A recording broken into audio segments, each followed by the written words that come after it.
Good morning. Previous lecture में हम लोगों ने सीखा था कि कैसे दो मैट्रिक्सेस का मल्टीप्लाई करते हैं। ठीक, मैट्रिक्स पॉलिनोमियल के क्वेश्चन कैसे सॉल्व करते हैं, ठीक है ना।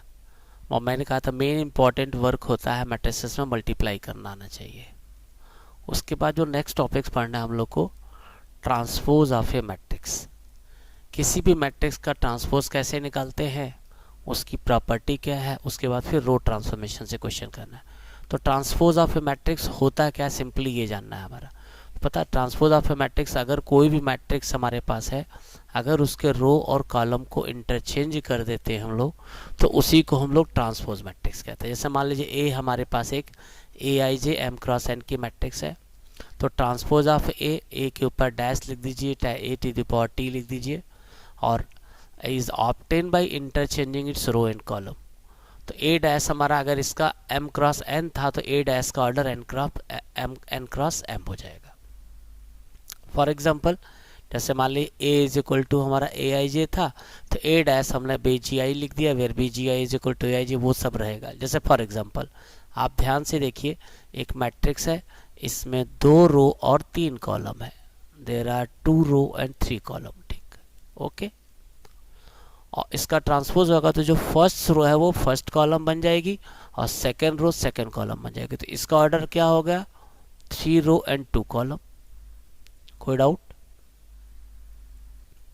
तो इसी को ट्रांसपोज कहते हैं। क्लियर? इसके बाद जब आगे बढ़ते हैं, प्रॉपर्टीज ऑफ ट्रांसपोज। जैसे मान लो ए डैश था हमारा, अगर हम दोबारा इसका कंटिन्यू अगर ए करते तो क्या मिलता आपको। जैसे ए डैश ट्रांसपोज का ट्रांसपोज अगर करोगे आप ऐसे, तो व्हाट डू यू गेट। तो जब आप इस ट्रांसपोज का दोबारा ट्रांसपोज करोगे तो आपको क्या मिलेगा, फिर से यही मैट्रिक्स मिल जाएगी, 2 7 5 -1 एंड 4 एंड 0। ये हो गया आपका। कोई डाउट? बस, तो यहीं से प्रॉपर्टी शुरू करते। पहली प्रॉपर्टी ये होती है कि अगर ए और बी मान लीजिए सूटेबल मैट्रिक्स है, तो ट्रांसपोज का ट्रांसपोज वही मैट्रिक्स आ जाएगा। दूसरी प्रॉपर्टी ये है कि अगर मान लीजिए हमारे पास कोई स्केलर है और एक मैट्रिक्स है, पूरे का ट्रांसपोज करना, तो स्केलर से नहीं मतलब है, हमारा मतलब मैट्रिसेस से होता है। तो लैम्डा ए डैश के बराबर। इसके बाद जैसे मान लो माइनस ए डैश है, तो माइनस तो स्केलर -1 बाहर कर देंगे, ए डैश का हमको स्केलर। इसी तरह एक प्रॉपर्टी इसका कई जगह रोल आएगा, ए प्लस बी डैश है, तो ये A dash plus B dash होता है। ए माइनस बी डैश है, ट्रांसपोज जिसे कह रहे हैं, तो A dash minus B transpose होगा। This is a very important part कि ट्रांसपोज ऑफ ए मैट्रिक्स ये हमेशा रिवर्सिबल लॉ को फॉलो करते हैं in case of product. A B dash जो होता है बी डैश ए डैश के बराबर होता है। तो दो चीज़ों पे ज़्यादा फोकस करना, transpose of transpose A same matrix, अगर प्लस या माइनस में है तो A dash plus B dash, लेकिन प्रोडक्ट में होता है तो ये रिवर्सिबल लॉ को फॉलो करता है। आइए फिर नेक्स्ट आगे बढ़ते हैं हम लोग। नेक्स्ट जो है हमारा, सिर्फ प्रॉपर्टी जाननी है।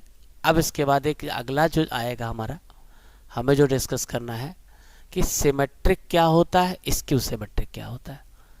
जैसे वहाँ पे हम लोग सिमेट्रिक फंक्शन में भी पढ़ा था हमने, सिमेट्रिक केमिस्ट्री में होता है, सिमेट्रिक फिजिक्स में है। यहाँ पे मैथमेटिक्स में जो ट्रांसपोज की बात करते हैं, मैट्रिक्स में सिमेट्रिक कब होता है, बस ये जानना है।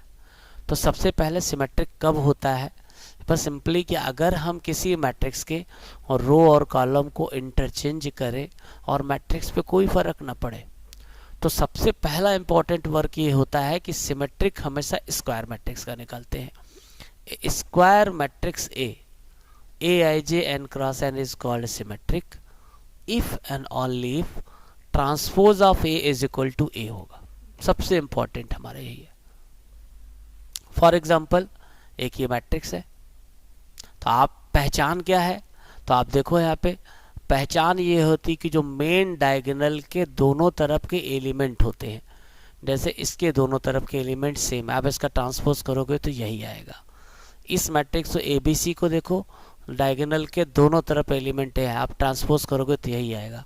तो पहचान क्या हमारी है, सिमेट्रिक की पहचान होती है कि डायगोनल के दोनों तरफ के एलिमेंट हूबहू एक जैसे होते हैं। अगर यहाँ पे आप ऐसे इस लाइन को मिरर की तरफ, अगर आप प्लेन मिरर की तरफ बिहेव सोच लोगे तो जैसा इधर होगा वैसा ही नीचे होता है। ठीक, इसके बाद एक नेक्स्ट हम लोग को पढ़ना है इसमें skew symmetric matrix. Skew symmetric matrix ये भी जानना है। तो a square matrix is called skew symmetric matrix if A transpose is equal to minus A. A transpose is equal to minus A. That is if and only if AJI is equal to minus AIG. अब आप कैसे पहचानोगे कि skew है? Skew की पहचान ये होती है कि डायगोनल के सभी एलिमेंट जीरो होते हैं और डायगोनल के एलिमेंट दोनों तरफ के डायगोनल के दोनों तरफ के एलिमेंट तो वो एक जैसे होते हैं, लेकिन एक तरफ प्लस होगा दूसरी तरफ माइनस होगा। तो ये चीज़ हम लोग आइए अभी धीरे से बताते हैं। सबसे इंपॉर्टेंट चीज़ तो ये था हमारा कि every element in principle diagonal, और प्रिंसिपल डायगोनल के लिए आपको पता है कि आई और जे दोनों सेम होता है। तो अगर ये हमारा स्क्यू है तो ए जे आई is equal to minus A I जे के बराबर होता है, और मेन डायगोनल के लिए आई और जे दोनों इक्वल होते हैं तो ए आई आई माइनस ए आई, तो यहाँ से 2 है। तो इसका मतलब यही हो जाएगा कि जब भी कोई मैट्रिक्स हमारी स्क्यू सिमेट्रिक मैट्रिक्स होगी तो डायगोनल के एलिमेंट हमारे जीरो होंगे और एक तरफ का एलिमेंट प्लस होगा तो दूसरी तरफ का माइनस होगा। जैसे यहाँ पे देखिए, इधर प्लस इधर माइनस, इधर प्लस इधर माइनस, इधर माइनस तो इधर प्लस, तो इसी को स्क्यू सिमेट्रिक मैट्रिक्स कहते हैं। उम्मीद है कि समझ में आ रहा होगा। तो ट्रांसपोज पहले सिमेट्रिक क्या था, ए ट्रांसपोज ए के बराबर हो तो symmetric, A transpose minus A के बराबर हो तो स्क्यू सिमेट्रिक मैट्रिक्स। इसके बाद फिर जरा सा आइए देखा जाए, एक ये थ्योरम है। ये थ्योरम अक्सर पूछी जाती है, एग्जाम में पूछी भी गई है कि every square matrix can be uniquely express as the sum of symmetric matrix and a skew symmetric matrix. आइए इसका प्रूफ करते हैं। Let A be a square matrix. तो then we have to write A as a by 2 plus a by 2. Actually हमें इस matrix को symmetric और skew दोनों लिखना है। तो स्क्यू की बात करें चाहे सिमेट्रिक की बात करें तो बिना ट्रांसपोज के काम चलने वाला नहीं। तो हम क्या करेंगे कि इसी को एक्सप्रेस करने के लिए a डैश बाई 2 ऐड करके a डैश बाई 2 सब्ट्रैक्ट कर देते हैं, और फिर क्या करते हैं a plus a dash by 2 को एक साथ और a minus a dash by 2 को एक साथ कर दिया। हमने a प्लस a डैश को p बना लिया और a minus a dash by 2 को q बना लिया। अब हमें चेक करना है कि ये मैट्रिक्स क्या हमारी सिमेट्रिक होगी। तो आइए अगर p को देखें हम लोग, तो अगर हम p ये लिखा है p डैश करते हैं तो अभी हमने पीछे पढ़ा था कि a प्लस b जो होता है a dash plus b dash होता है, तो p है तो p डैश जब करेंगे तो जब यहाँ ये तो स्केलर से आपका कोई लेना देना नहीं है, तो a प्लस a डैश का ट्रांसपोज करेंगे तो ये a आ जाएगा और यहाँ पे ट्रांसपोज ऑफ ट्रांसपोज। तो अभी हम लोगों ने पढ़ा था कि किसी ट्रांसपोज का ट्रांसपोज वही होता है, तो ये आ गया और this is nothing it is A p। तो हमने ये देखा कि p डैश की वैल्यू p के बराबर है और p की value a plus a dash upon 2 है, तो a plus a dash upon 2 हमारी सिमेट्रिक मैट्रिक्स हो जाएगी। इसी तरह से q डैश है, तो हमने q हमारा 1/2 a माइनस है तो q डैश निकालेंगे। तो जब q डैश करेंगे तो 1/2 a माइनस a डैश है। फिर आपने पढ़ा था कि a डैश माइनस और ट्रांसपोज का ट्रांसपोज वही होता है, तो a डैश माइनस a आ जाएगा, माइनस कॉमन ले लेंगे।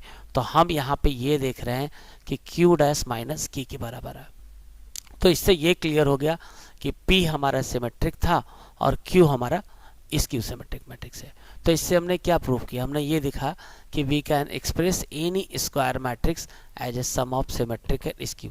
सिमेट्रिक के लिए क्या करना होगा, स्क्वायर मैट्रिक्स प्लस उसका ट्रांसपोज दोनों को ऐड करके 2 से डिवाइड कर देंगे। इसके लिए क्या करेंगे a minus a dash upon 2। अब ये चीज़ बताना है कि जब किसी मैट्रिक्स को हम लोग ऐसे लिखते हैं सम ऑफ सिमेट्रिक एंड स्क्यू तो यूनिक होता है।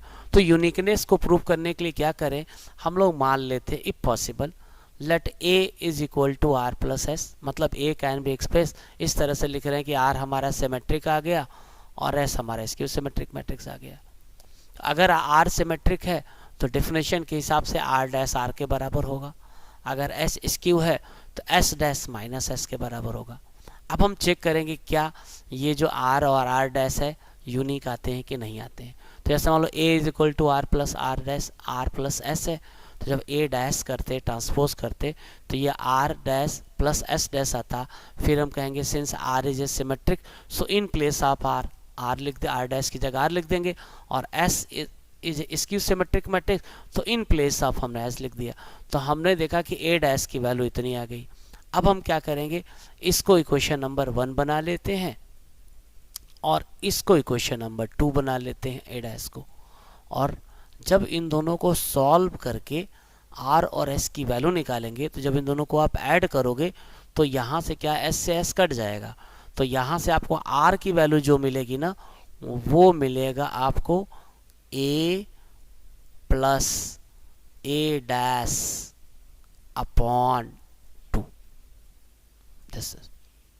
और जब आप s की वैल्यू फाइंड आउट करोगे तो वो आपको मिलेगा a minus A dash upon 2। तो इससे क्या मिला, व्हाट डू यू गेट, इससे क्या नजर आया, इससे यही सिद्ध होता है कि किसी भी मैट्रिक्स जब एक्सप्रेस करोगे सिमेट्रिक और इसके सिमेट्रिक मैट्रिक्स में तो वो यूनिक होता है। आप देखिए यहाँ पे लिखा हुआ है, तो आर की वैल्यू ये आ गई, एस की वैल्यू ये आ गई, तो ये रिप्रेजेंट करता है कि सम किसी भी स्क्वायर मैट्रिक्स का sum when we express square matrix है sum of symmetric and skew symmetric matrix it is a unique. ये एकदम आसान एक्सरसाइज है। जब हम लोग रो ट्रांसफॉर्मेशन पे चलेंगे तो वहाँ पे जरा सा बोर्ड पे सॉल्व करेंगे, 1-2 क्वेश्चन बस ये। अब जैसे मान लीजिए कि यहाँ पे है if a matrix A 1 2 3 example पे आ गए हम लोग। तो आपसे कह रहा right A into A dash where A dash is a transpose. तो मान लो ए तो है 1 2 3, तो ए हमारा 1 2 3 है, तो हमें ए इंटू ए डैश निकालना है। तो 1 2 3 का जब इसका ट्रांसपोज करोगे तो रो कॉलम बदल जाएगा। तो इसका ऑर्डर कितना हमारा 1 क्रॉस 3 है, ये कितना होगा हमारा 1 क्रॉस 3, और इसका ऑर्डर है 3 क्रॉस, तो इसका ऑर्डर है 1 क्रॉस 3 और इसका ऑर्डर है 3 क्रॉस 1।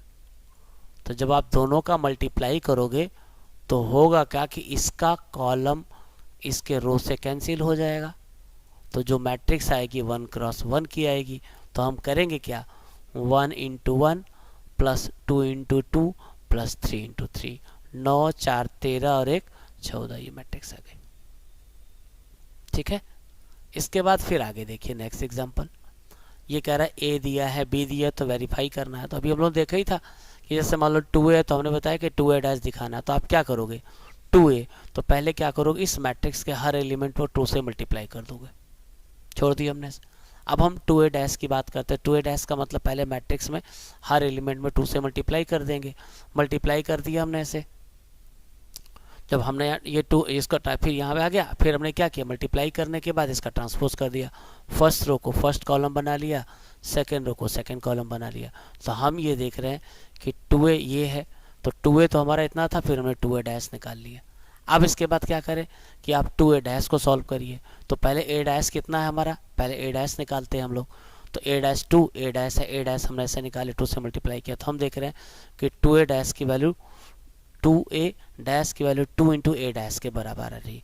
तो ये पहली वाली प्रॉपर्टी जो थी कि स्केलर से कोई फर्क नहीं पड़ता, हमें मैट्रिक्स का ट्रांसपोज निकालना होता है। इसी तरह दूसरी है a plus B transpose is equal to a dash a transpose plus b transpose. इसको कैसे चेक करना है, तो जैसे भी ये बॉडोमास सिस्टम होता है, पहले आप a प्लस बी निकाल लो। तो मान लीजिए a प्लस बी आ गया। अब इसका ट्रांसपोज करेंगे तो इसका ट्रांसपोज हो जाएगा फर्स्ट रो फर्स्ट कॉलम में बदल जाएगा और सेकंड रो ऐसे ये ट्रांसपोज आ गया। फिर हम a डैश करेंगे तो a डैश मान ली a मैट्रिक्स ये इसका ट्रांसपोज कर लिया, प्लस b है इसका तो इसका transpose first row first column second row ऐसे।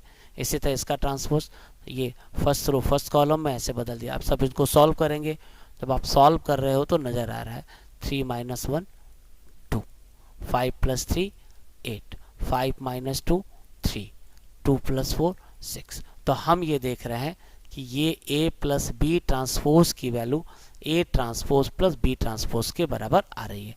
तो ये दूसरी वाली प्रॉपर्टी होगी प्रूफ। इसी तरह से तीसरा देखिए आप,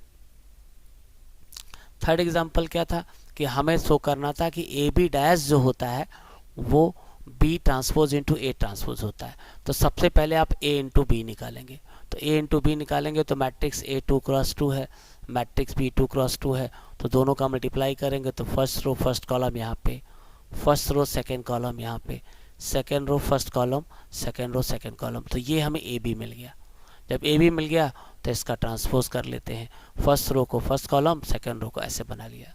इसके बाद B dash into A dash चाहिए तो बी की वैल्यू लिखी ए की, इसका ट्रांसपोज किया तो फर्स्ट रो को फर्स्ट कॉलम, सेकेंड रो को ऐसे बदल दिया, इसका ट्रांसपोज कर लिया। अब मल्टीप्लाई करेंगे तो फर्स्ट रो फर्स्ट कॉलम यहाँ पे लिख देंगे, फर्स्ट रो सेकेंड कॉलम यहाँ पे लिख देंगे, सेकेंड रो फर्स्ट कॉलम यहाँ पे, सेकेंड रो सेकेंड कॉलम। और जब आप सिंप्लीफाई करोगे तो आप देख रहे हो कि ए बी ट्रांसपोज की value B transpose into A transpose के, तो ये प्रॉपर्टी आपको जाननी है, एकदम वेरीफाई हो जाता है। बोर्ड वगैरह में थ्योरम नहीं पूछी जाती है, सिर्फ एप्लीकेशन पूछा जाता है। ये मेरे 24 साल का अनुभव है, ऐसा कुछ भी नहीं है, सिर्फ थ्योरम सिर्फ एप्लीकेशन पूछा जाता है। इसी तरह से आप इस क्वेश्चन को अपने से ट्राई कर लोगे, या इसको देख लेते हैं हम लोग। जैसे मान लीजिए क्वेश्चन ए दिया है, बी दिया है, तो आपसे कह रहा है कि वेरीफाई करिए A B transpose is equal to B transpose into A transpose. This question is asked in 2 years, 2005 में पूछा गया था, 2 में पूछा। तो इससे मान लीजिए ए बी निकालना है, तो ए बी मल्टीप्लाई करना, तो ए हमने ऐसे लिख दिया, बी ऐसे लिख दिया। मल्टीप्लाई करने का तरीका, इसका ऑर्डर क्या है, इसका ऑर्डर हमारा है 3 क्रॉस 1, इसका ऑर्डर क्या है 1 क्रॉस 3। तो जब दोनों का मल्टीप्लाई करोगे तो ये तो इससे कैंसिल हो गया, तो जो मैट्रिक्स आएगी 3 क्रॉस 3 की आएगी।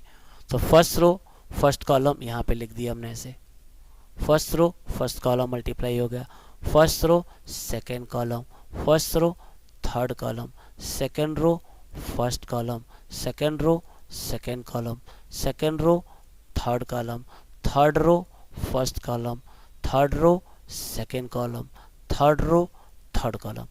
जब आप सिंप्लीफाई करोगे तो आपको ये ए बी मिल जाएगा। जब इसका ट्रांसपोज करोगे आप तो बस फर्स्ट रो को फर्स्ट कॉलम बदल दोगे, सेकेंड रो को सेकेंड कॉलम में, थर्ड रो को थर्ड, तो यहाँ से ए बी डैश की वैल्यू मिल जाएगी। ठीक, इसके बाद जब हम आगे बढ़ते हैं, इस पर कंटिन्यू करते हैं, अब हमें B dash into A dash निकालना है। तो पहले हमने बी की वैल्यू लिख दी, ए की लिख दी। अब इसका ट्रांसपोज करेंगे तो फर्स्ट रो ये -2 हो जाएगा, इसका ट्रांसपोज करेंगे तो फिर जब इसका मल्टीप्लाई करेंगे तो इसका मल्टीप्लाई करेंगे, तो इसका ऑर्डर हमारा 3 क्रॉस 1 है, इसका 1 का, तो भाई फर्स्ट रो फर्स्ट कॉलम यहाँ पे, first row second column, first row third column, second row first column, second row second column, second row third column, third row first column, third row second column, third row third column. जब आप इसको multiply करके solve कर रहे हो तो हम ये देख रहे हैं A B dash B A dash के, B dash into A dash मतलब B transpose into A transpose के बराबर आता है। उम्मीद है कि समझ में आ रहा होगा। ये एकदम आसान होता है, सिर्फ जोड़ना, मैंने कहा था आप मल्टीप्लाई करना आता है तो मैट्रिक्स में आपको कहीं दिक्कत आने वाली नहीं। इस तरह से बहुत ढेर सारे क्वेश्चन है, आप सब तो नहीं कर पाएंगे। इस एक एग्जाम्पल को देखते हैं। एग्जाम्पल 5 जैसे दिया है, एक मैट्रिक्स है, अल्फा की वैल्यू 0 से 90 के बीच में है, तो कह रहा है कि when a plus a dash is equal to √2i2 where a dash is A transpose of a, तो है तो वेयर a डैश ट्रांसपोज, तो आपको क्या करना है, इसमें अल्फा की वैल्यू निकालनी है। तो साफ साफ लिखा है a प्लस a डैश, तो a लिखा हमने यहाँ पे, a की वैल्यू लिख दी, फिर यहाँ पे इसका ट्रांसपोज करके हमने लिख दिया, ठीक, और is equal to this one. जब दो मैट्रिक्स बराबर होते हैं तो हम क्या करें, लेफ्ट हैंड साइड को ऐड कर देंगे, तो cos alpha 2 cos alpha, minus sine इतना हो गया, इस √2 का मल्टीप्लाई कर देंगे कि जब दो मैट्रिक्स इक्वल होते हैं तो उनके करस्पॉन्डिंग एलिमेंट भी इक्वल होते हैं, तो 2 cos alpha is equal to √2 आ जाएगा। तो cos alpha is equal to 1/√2 और cos की वैल्यू 1/√2 45 डिग्री होती है। ये 1 मार्क्स या 2 मार्क्स का क्वेश्चन रहा होगा, ठीक है। ठीक, इसी तरह कुछ और देखते हैं हम लोग, उम्मीद है कि समझ में आ गया होगा। बस सेम इसी तरह का ये भी क्वेश्चन देखिए, ये आपका एनसीईआरटी का क्वेश्चन है। ये कह रहा है कि एक्स वाई जेड है ना, find the value of X Y Z. तो यहाँ पे A dash into A is equal to i3 है, तो A dash A transpose into A is equal to i3। तो मान लीजिए ए ये हमारा है, तो ए ट्रांसपोज यहाँ आ गया हमारा। अब हम ए ट्रांसपोज इनटू आइडेंटिटी है तो यहाँ पे ए ट्रांसपोज की वैल्यू लिख लेते हैं, यहाँ ए की वैल्यू लिख देते हैं, आइडेंटिटी मैट्रिक्स I3 है तो 1 0 जैसे लिख दिया। अब हम क्या करेंगे, इसका मल्टीप्लाई करेंगे। जब आप मल्टीप्लाई करोगे तो फर्स्ट रो फर्स्ट कॉलम, तो यहाँ से आपको ये 0 मिल जाएगा, एक्स स्क्वायर ये 2x²। फिर first row second 0 xy minus xy 0 आ जाएगा। फर्स्ट रो थर्ड कॉलम तो क्या मिलेगा, 0 माइनस xz प्लस xz 0 आ गया। फिर सेकेंड रो फर्स्ट कॉलम 0 आ जाएगा। Second row second column 6y, second row third column 0, third row first column, third row second column और थर्ड रो थर्ड कॉलम। फिर जब दो मैट्रिक्स बराबर होते हैं तो उनके करस्पॉन्डिंग एलिमेंट इक्वल होते हैं, तो 2x² 1 के बराबर हो जाएगा, 6y² 1 के बराबर हो जाएगा, 3z² तो x की वैल्यू निकाल लेंगे, x is equal two plus minus 1/√2, y is equal two plus minus 1/√6 और z is equal two plus minus 1/√3। Okay,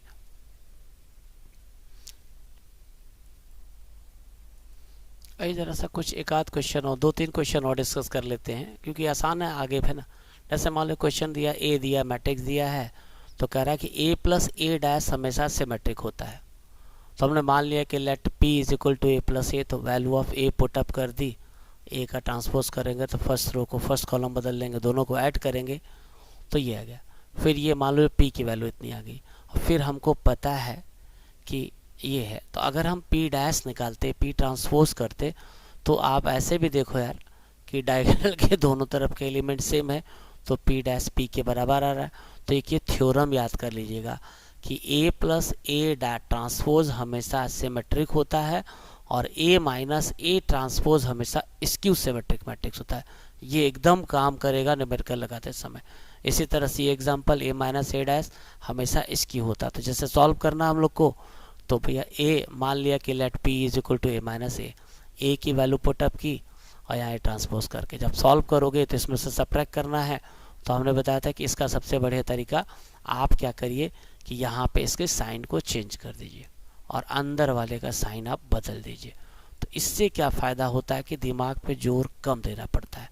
1 minus 1 0, 4 minus 1 1 आ जाएगा, 3 माइनस 4 माइनस 1, ऐसे दिखा दिया हमने। तो ये हमने दिखा दिया। अब क्या करेंगे, ये p हमारा है, अगर हम इसका ट्रांसपोज करते तो p ट्रांसपोज करते तो ये हमारा माइनस अगर कॉमन ले तो रो की जगह कॉलम इंटरचेंज करते ऐसे तो ये मिल जाता है। This is the nothing but it is A p। तो हमने क्या देखा कि p डैश की वैल्यू जो है p ट्रांसपोज जो था वो हमारा माइनस p के। तो ये आपको थ्योरम की तरह यूज करना है कि a plus A transpose symmetric होगा और a माइनस ए ट्रांसपोज हमेशा स्क्यू सिमेट्रिक मैट्रिक्स होगा। एक एग्जांपल और देखते हैं हम लोग इस तरह से। अब जैसे मान लो यहाँ पे है तो ये तो दिखा लेंगे कि स्क्यू सिमेट्रिक है तो a डैश माइनस ए के बराबर आना चाहिए। इसी तरह से आप इस क्वेश्चन को देखिएगा ध्यान से कि कह रहा है कि A is to be symmetric is given matrix symmetric है, तो सिमेट्रिक होगा तो क्या होगा, a ट्रांसपोज a के बराबर हो जाएगा। इज ए सिमेट्रिक तो एक्स वाई जेड की वैल्यू, तो सेम क्वेश्चन 1 मार्क्स का क्वेश्चन रहा होगा। तो मान लो ये सिमेट्रिक है तो इसका ट्रांसपोज इसके बराबर हो जाएगा, तो करस्पॉन्डिंग एलिमेंट इक्वल हो जाएंगे। तो 2b 3 के बराबर आ जाएगा, 3a इसके बराबर आ जाएगा, ये इसके बराबर आ जाएगा ऐसे। और जब a b की वैल्यू निकाल लेंगे तो मिल जाएगा। तो ओरल क्वेश्चन है।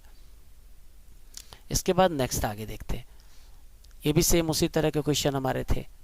हाँ, एक ये थ्योरम अक्सर है देखो कि prove that diagonal element of A skew symmetric matrix are all 0।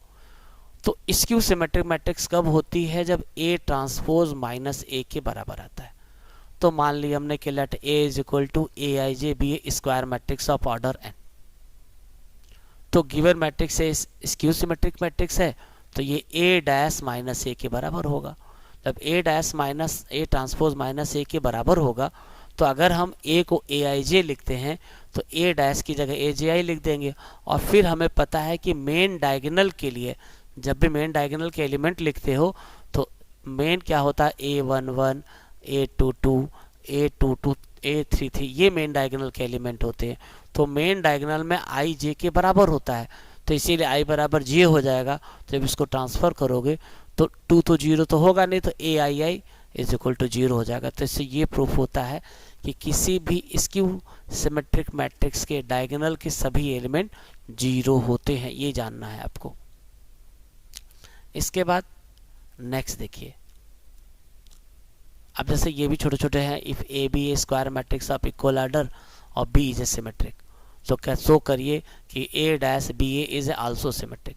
तो देखो एक चीज बताई गई थी कि तीन मैट्रिक्स का प्रोडक्ट जो होता है एसोसिएशन रूल को फॉलो करता है, और कह रहा है कि ए बी स्क्वायर मैट्रिक्स है, बी सिमेट्रिक है, तो हमें शो करना है कि ये भी सिमेट्रिक होगा। तो product of a two matrix is matrix ही होता है। तो अगर हमें इसे शो करना है कि सिमेट्रिक है, तो हम इसका ट्रांसपोज इसी के बराबर दिखा देंगे, बस सिंपल ये। तो हमने क्या किया कि जब इसका ए डैश करेंगे तो ये रिवर्सिबल लॉ को फॉलो करता है। तो ऐसा क्या करेंगे, किसी दो को, मान लें बी ए को हमने एक साथ कर लिया, जब बी ए को एक साथ कर ले, तो जब बी ए को एक साथ कर लेंगे तो रिवर्सिबल लॉ होगा, तो इधर ये बी ए डैश आ जाएगा। पहले अलग अलग तरीका है उसमें कैसे कर से, जब आप इसको सॉल्व करेंगे तो इसका ट्रांसपोज करेंगे तो ये आपका ऐसे आ जाएगा बी ए डैश ऐसे, और इनटू ये ट्रांसपोज का ट्रांसपोज ये ए हो जाएगा हमारा। इसके बाद फिर हम लोगों ने पढ़ा है कि रिवर्सिबल लॉ को फॉलो करता है, तो बी डैश ए की जगह हम लोग को ए डैश इंटू बी लिख देंगे, बी डैश और इंटू ए कर देंगे। फिर हम कहेंगे कि बी हमारा सिमेट्रिक मैट्रिक्स है, तो इस बी की जगह कितना, बी डैश की जगह बी लिख देंगे। तो यहाँ से ये हमें मिल जाएगा A transpose into B into A. तो हमने ये दिखा दिया कि इसका जो ट्रांसपोज था इसके बराबर आ गया। तो यही तो दिखाना है कि अगर कोई मैट्रिक्स सिमेट्रिक है तो ए ट्रांसपोज माइनस ए के बराबर आएगा, अगर वो स्क्यू सिमेट्रिक मैट्रिक्स है तो ए ट्रांसपोज माइनस ए के बराबर आता है। ऐसे आप क्वेश्चन को सॉल्व कर सकते हैं। एग्जाम्पलर वाला भी इसी तरह से लगेगा हमारा।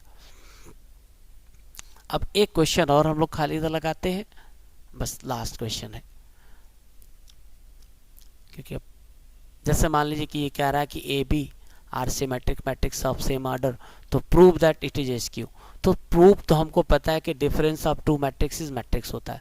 तो स्क्यू दिखाने के लिए क्या शो करेंगे कि इसका ट्रांसपोज इसके नेगेटिव के बराबर आता है।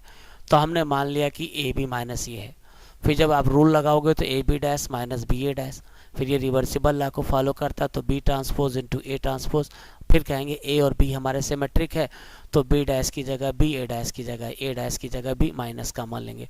तो हमने दिखा दिया कि इसका ट्रांसपोज इसके बराबर आता है, इसका मतलब ए बी माइनस बी ए इसकी सिमेट्रिक मैट्रिक। इसी तरह से आप कोई भी क्वेश्चन सॉल्व कर सकते हो, अगर सिमेट्रिक दिखाना है कि स्क्यू सिमेट्रिक दिखाना है, दिक्कत नहीं होने वाली।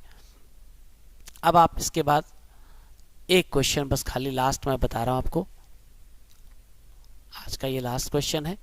अब ये कह रहा है, एक क्वेश्चन अक्सर पूछा जाता है, express the following matrix as a sum of symmetric matrix and skew symmetric matrix. तो अभी पीछे थ्योरम पढ़ी थी हम लोगों ने ना कि a plus A dash upon 2 symmetric होता है और a minus A dash upon 2 skew symmetric.